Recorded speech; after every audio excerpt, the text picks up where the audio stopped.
Welcome back, everybody. So is Jamaica closer to achieving its goal of Vision 2030, and how is the reported economic growth impacting this vision? We're going to put these questions to financial economist and vice president for the PSOJ, Dr. Adrian Stokes, who now joins us via Zoom. Good morning to you, Dr. Stokes. How are you doing?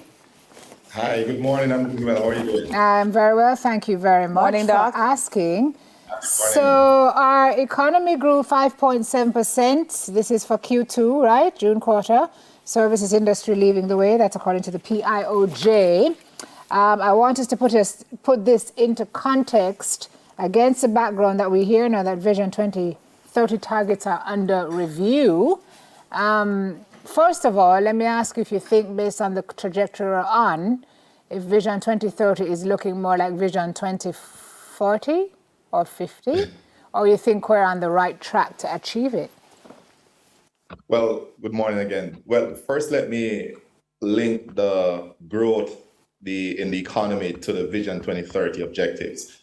So the link is really to be seen in the goal that the Vision 2030 goal that speaks about a prosperous economy. The performance that we saw during the April to June quarter is reflective of continued improvement in the economy, in particular the services sector. And that improvement really came about from measures that were put in place to stem the spread of COVID being relaxed or removed. And therefore, we're seeing an improvement in the hospitality space, which is driving overall economic growth.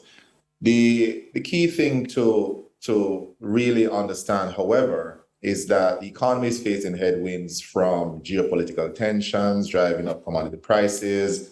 We have our own local headwinds with local interest rates going up, driven by the Bank of Jamaica. But overall, the economy is in a better place compared to, say, 2007, because we have a much better capacity to absorb negative shocks. But in terms of the specific question, in terms of the trajectory of Vision 2030, the honest answer is that it's not going so well. I think so far we have only a 17% success rate. And from what I can see from the latest PIOJ report on Vision 2030, I would say approximately 79% of the initiatives are not being met. And therefore, we need to recalibrate to get on a better trajectory. Doc, Wow. 17% is an F. So my question to you is, I remember when I was in corporate, we used to do a scorecard. I used to have the green, the little green for the targets that were on track. You have the amber for those that were going along, and the red, right, for if we're just not doing it. This is a big fat red. Is it that we kind of overshot the runway in crafting the goals?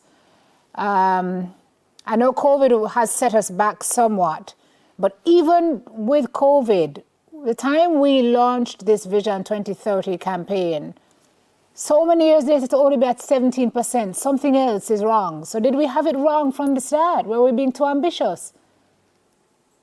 Excellent question, because the truth is you can't really blame a 17% achievement or success rate on COVID. It's just not a credible response. Now, mind you, with the best intention in the world, execution is hard, not just in the public sector, but also in the private sector. Many countries will lag in their developmental goals, and that's what we're seeing with Vision 2030. And so what many countries have done, and even in the private sector from a corporate planning perspective, we tend to make goals smarter in the sense that they are more specific, measurable, achievable, realistic, and timely. In other words, they're not as grandiose or broad as Vision 2030. And with making the goals more, let's call it realistic, right? The goals more realistic, then you tend to find that it is, first of all, easier to communicate to the population what we're doing, and you stand a better chance of achieving a better success rate on the overall developmental objective. So I think you asked a good question in terms of whether or not the focus is just way too broad and given the country's limited capacity, whether or not we have taken on more than we can really execute as a country. Yeah, because we have to look at it, Doc. I mean, when we look at our investment really in human capital, isn't that a big thing that we need to right now be focusing on if we want to move forward and try to basically catch up? No, absolutely. And that would be my recommendation. I would say as a country that we focus on human capital development, right? The first thing to realize is that human capital is the base on which inclusive economic development will lie on, right? It is almost impossible for our country to be developed with low levels of human capital that we're seeing right now. And in fact, I would say that the country faces a human capital crisis. We have had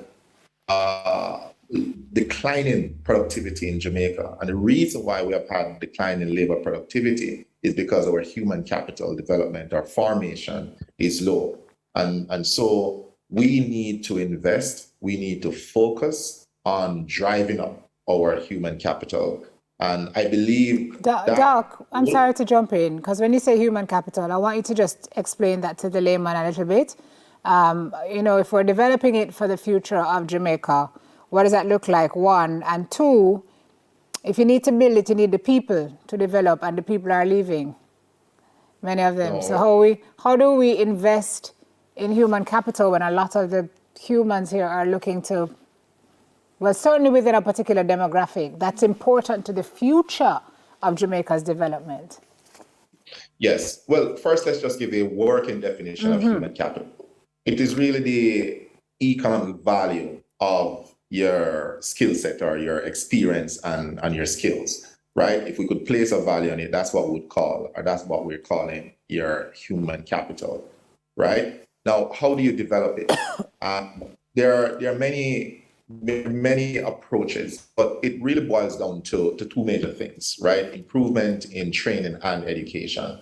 Those are prerequisites to improve your human capital, right? And you spoke just now about the brain drain. And what is happening is that with low human capital, a brain drain as significant as ours is exacerbating the problem that the country faces. Absolutely. Because it means that we're losing our skilled most people. qualified person. And therefore, the human capital formation is being retarded. And I would say we have a crisis on our hands that we must deal with urgently as a country. And so while Vision 2030 is a good document, it has really nice objectives.